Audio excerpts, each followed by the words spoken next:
The new venture competition I heard was a lot of fun. How was it for you? Oh, it was great. We put a lot of work into the competition. The entrepreneurship team did a great job this time around, especially because we had a surge in applications. I think compared to last year, we have over 50% more applicants this year. So it was very difficult to go through the different ventures because it was great quality. Yeah. And then the job of selecting the finalists was really difficult, but we had to select some people. And then yesterday we really had a blast. The companies did a great job presenting and then showing what the businesses were about. And I think it went well. I'm very excited for this afternoon when we are going to announce the winners of the competition. So the winners have not been announced. But No, talk not a yet. little bit about how do you go about selecting these? What is the process? How do you find these entrepreneurs? How do you coach them so that they come here and present to you? Okay, so at the beginning of the process last semester, we kind of reached out to incubators on the continent because they have access to a lot of these startups. So when we announced that the competition was going to be open, we reached out to incubators, and then they helped us get the word out to entrepreneurs.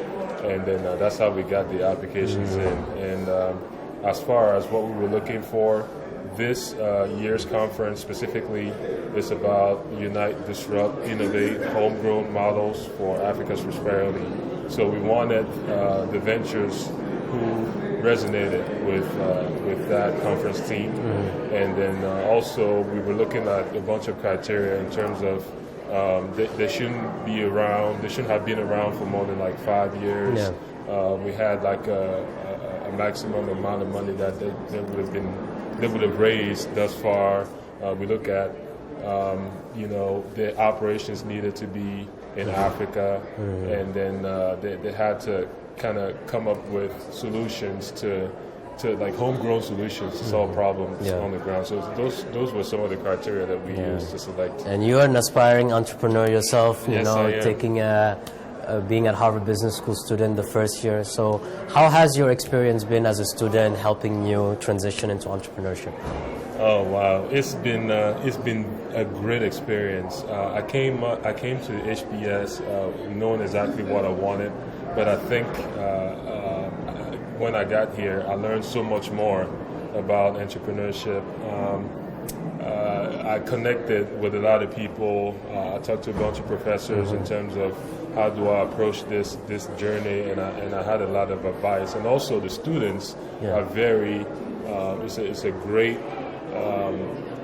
Resource to have, because when you talk to people and you kind of learn about what they're doing and what they're passionate about, it motivates you. And I think I found another colleague in the RC student body with whom we really got close because she's also passionate about entrepreneurship in Africa. And we even started working together, scheduling some time to kind of motivate each other to keep going on this venture.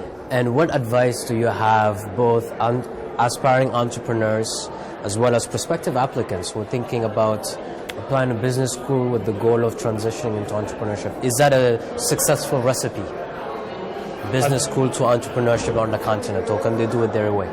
I think you have to make it, personal, right? So you have to really think about why you want to do this and how the business school education is going to help you get there. For me, I had an undergrad degree in engineering, and then after working in engineering for like 5 years, I started thinking about, what do I need to do next to get me to this dream that I have of being a serial entrepreneur and launching a bunch of companies. I had a technical background, but I felt like I needed the business skills to do so. But with that being said, it doesn't mean that you always need to go to business school. to get into entrepreneurship. As a matter of fact, a lot of people say that MBAs are not necessarily the best ones to start ventures because they're risk averse.